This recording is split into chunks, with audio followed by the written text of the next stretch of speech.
Hello everyone! Welcome back to another segment of Dragon Videos' top 10 list. I hope you're all doing well, and this time around I'm gonna go over some fictional characters in TV. Of course, I am going to go over certain characters that we always love and enjoy on screen, up to the point where we just want to hand them a lovely lollipop and give them a big hug and wish that they were part of our neighborhood. But every once in a while, they will, well, their intentions fall apart right on their faces and sometimes have the worst consequences in the world. But in the end of the day, you know that their intentions are good. So, for this list, I'm going to go over some fictional characters that mean well in the beginning or somewhat mean well, but they have consequences that vary from one to another, but still, underneath it all, good-hearted. So without further ado, let's begin. Oh, and bear in mind there can be some spoilers in this, so you have been warned.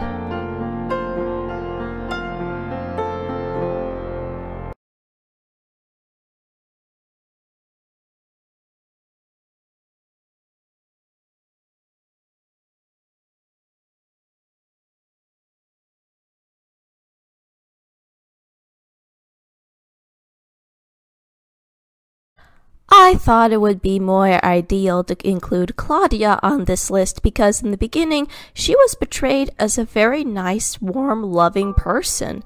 She deeply cares about everything and everyone. I mean, heck, she practically risked her life in order to save her brother Soren from being paralyzed forever. And she definitely wants nothing more than to keep the family together because a long time ago her mom practically up and left them, forcing her to choose between her mom or her family.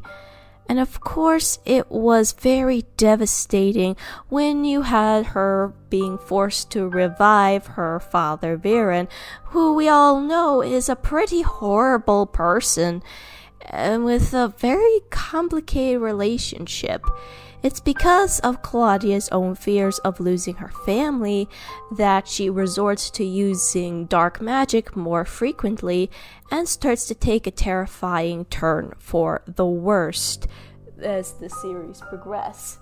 So yeah, I put her this early up on the list because there's still so much that's going on right now with her, as season 4 is still in production, but at the same time, we're not 100% sure where Claudia's fate is going to go, but she really was a good person in the beginning and just wants nothing more than to protect her family and the people she cares about.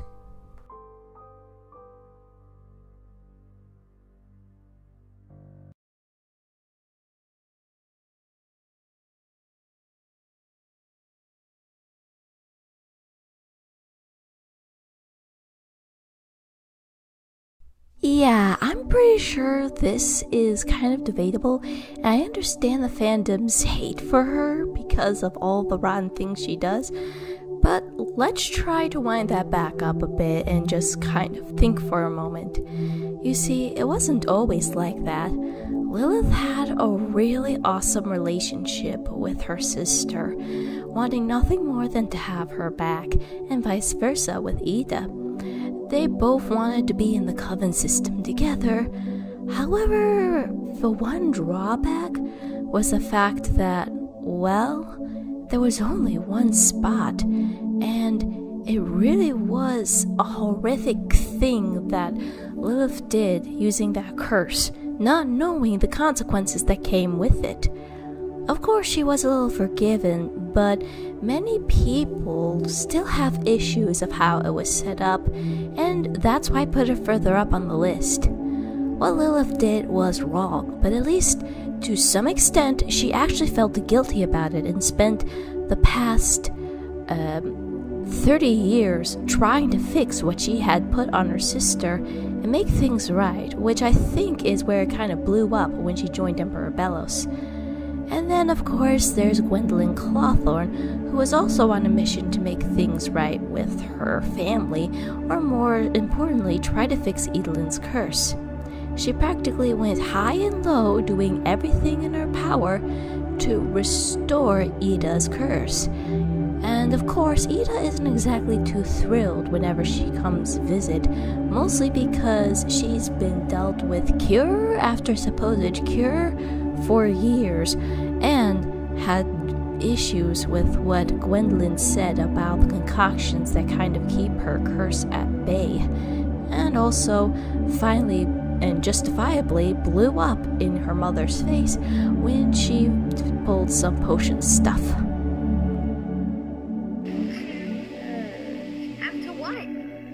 By the next volume?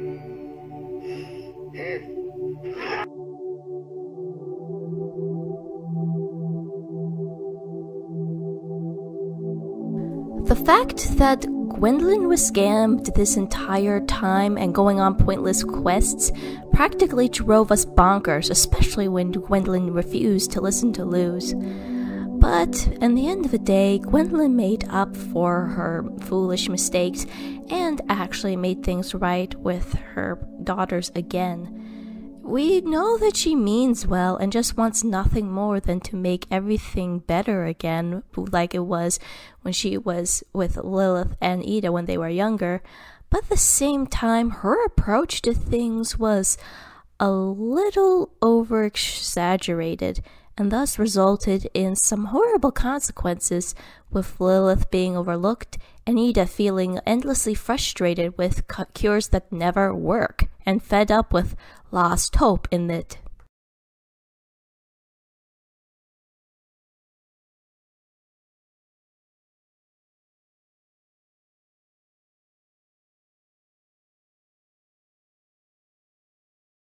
Another toother on this list, ladies and gentlemen, and for good reason.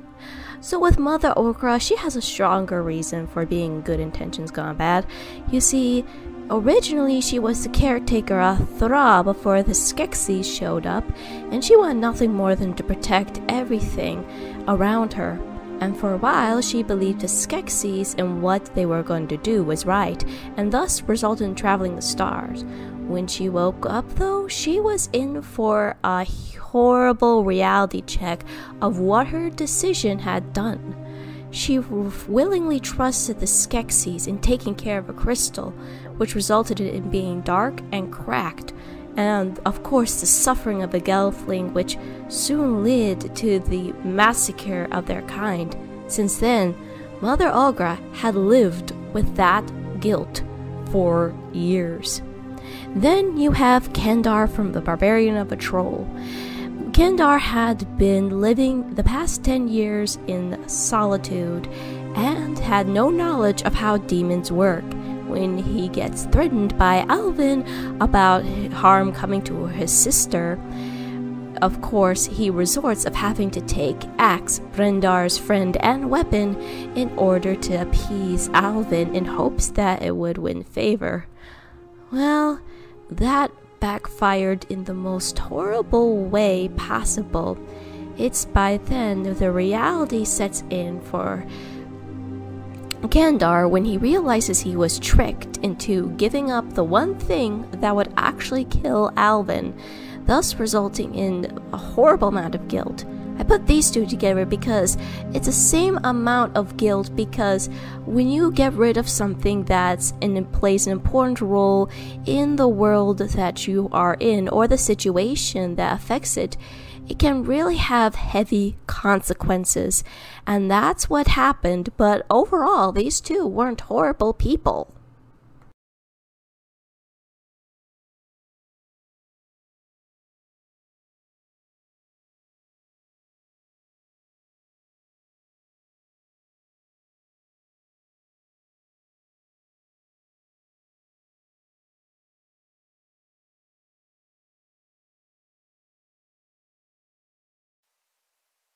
He's smooth, he's suave, he's a game changer, he is Buster Moon, the proud owner of Moon Theaters. He really is a very dedicated guy who loves nothing more than to keep his theater alive.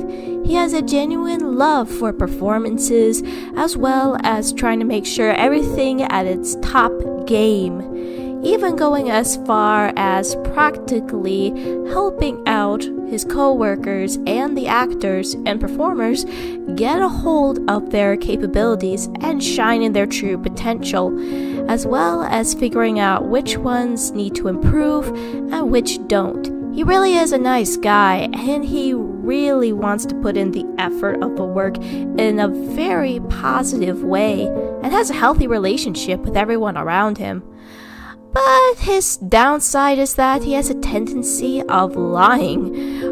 For instance, he actually lied about Calloway in Sing 2, which resulted in enduring the wrath of Crystal, but it kind of nearly got him and his friends killed, considering how much of a brute he is. But considering the fact that he has tons of friends by his side, as well as someone looking out for him despite his tendencies of lying, it definitely speaks volumes of who he is as a person. If they're able to overcome his habit of lying at times, or some things that may not be a-okay by law, at least it means something about him caring, even if it means getting him in trouble.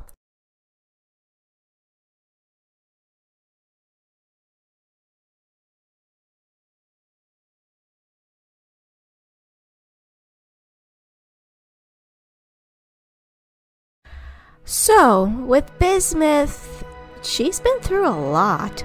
And of course, she's been imprisoned for thousands of years, so it's pretty understandable of how, despite her happy, strong appearance in her first part of the debut in Bismuth, things definitely took a wild turn.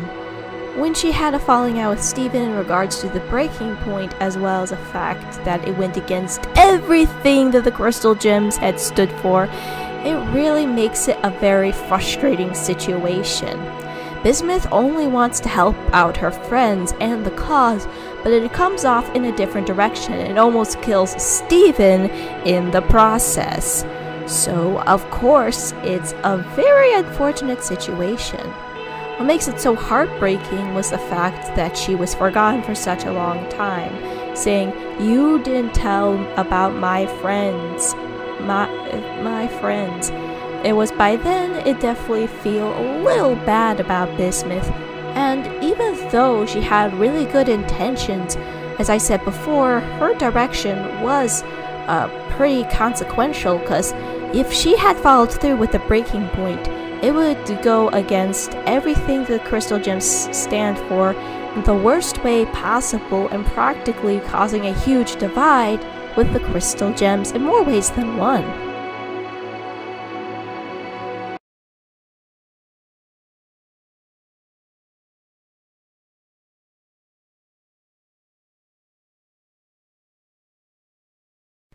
Oh yes, folks, one of the best characters written in this show.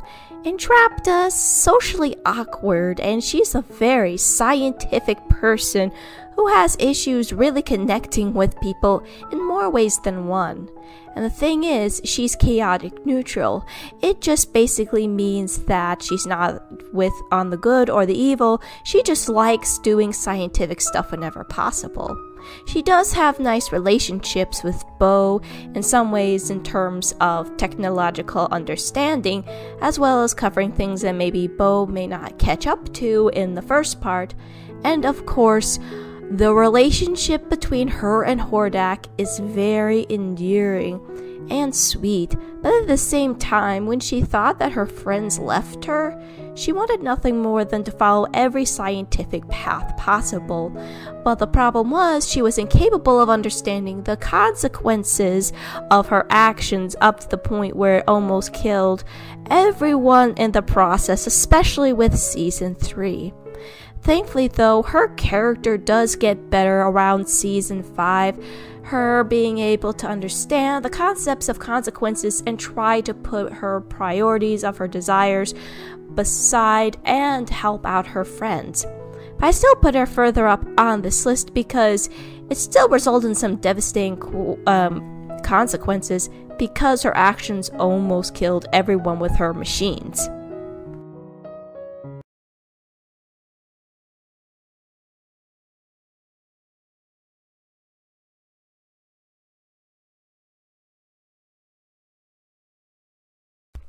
Okay, I know y'all are gonna hate me for this, but I have to include her anyway.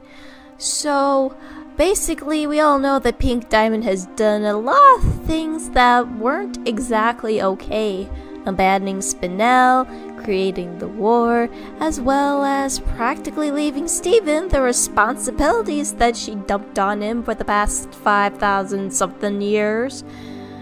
And yeah, granted, I could understand the frustration with the fans, but if you learn a little bit more about her character, it's a bit more complicated.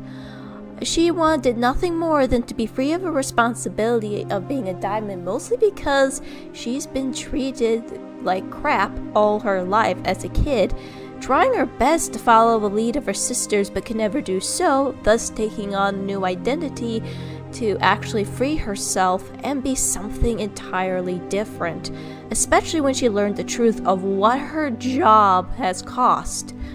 Being Rose Quartz gave her a lot more freedom than she ever had when being a diamond. She was loved for who she is, not because of the title that she was born with. She fell in love with Craig, she created Steven. Unfortunately, some of these actions resulted some heavy consequences throughout the entire Steven Universe series. The diamonds falling apart, the Gem Society also crumbling to prejudices and dealing with corrupted gems, and of course Steven taking on the burden of it all. But I feel like this is further up on this list because I'm pretty sure that Pink Diamond didn't mean for all these things to be escalated the way they are now.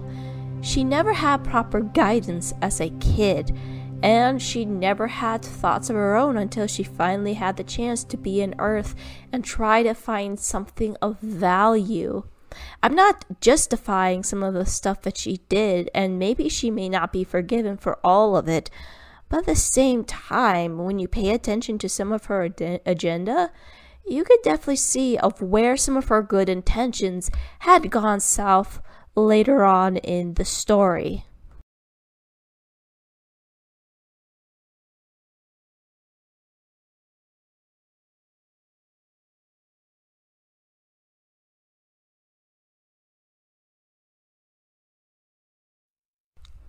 Not even 1 year in, and already I felt like talking more about Encanto.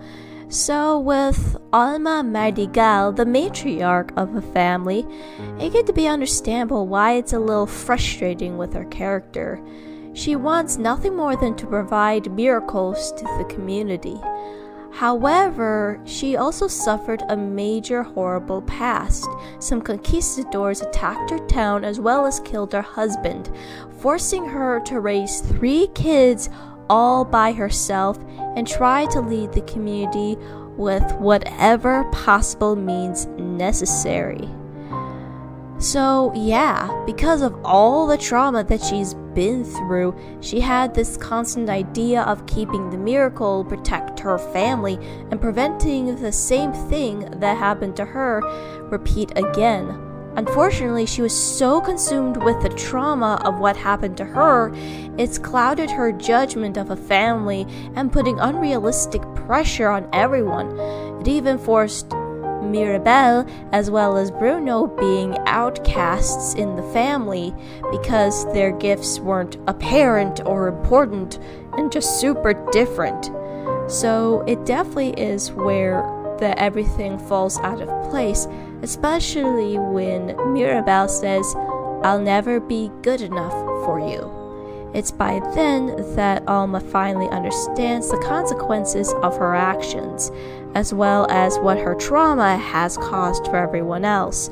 She wasn't a bad person, but her judgment of how she handled things and the way she was dealing with her grief was certainly unhealthy, as well as the fact that it was also causing a very negative impact to her community indirectly because of her relationship with her family.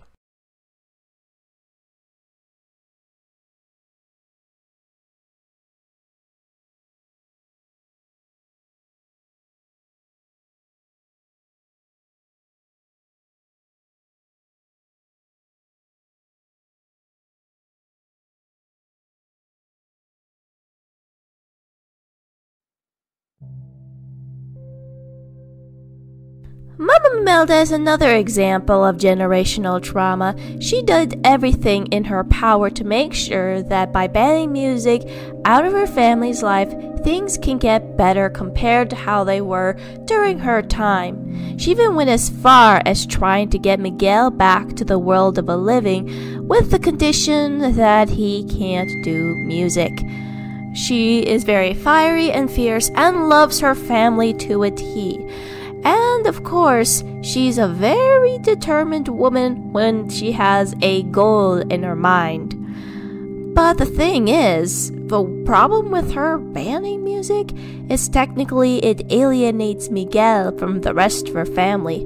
If some of you had actually watched my video of the concepts behind the dynamics in Miguel's family, you definitely understand of why it's such a bad idea of Miguel being banned from music and playing it, period.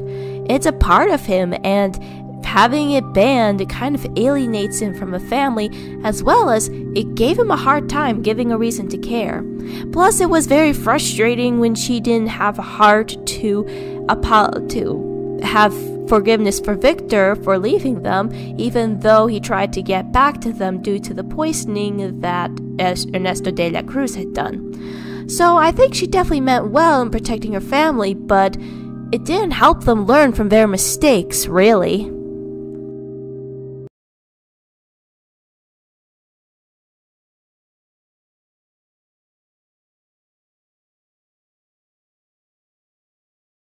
While most of these characters on this list had some sense of a peaceful resolve, the number one on this list is practically the most tragic outcome in terms of good intentions gone bad, and here is why.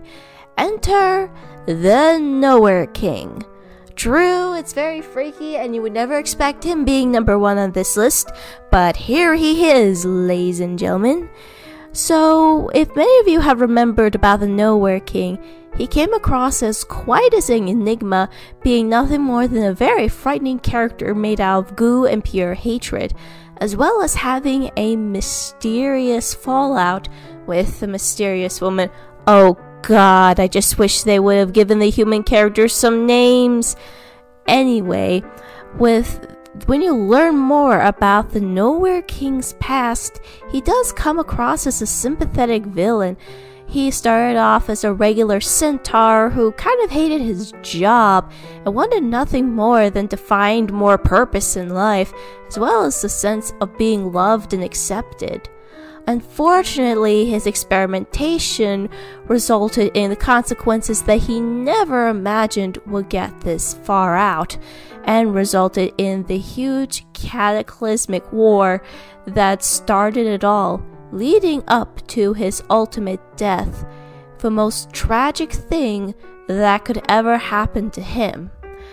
I'm not justifying what he did was right, but if you think about what the decision led to that, he really just wanted nothing more than to be a regular guy surrounded by people that would love him for who he is. But unfortunately, he was unable to pay attention to the true consequences of his experimentations, as well as what may lead to that later on. So in a lot of ways, he was one of those characters that really had some good intentions, not justifiable, but at the same time, they were the ones that turned really bad in a matter of seconds. So, these are just my thoughts, and I'd like to hear yours. Which fictional character does come across as a good intentions gone bad character? Do a like, subscribe, and remember to throw in a comment if possible. This is Dragon Videos, signing off.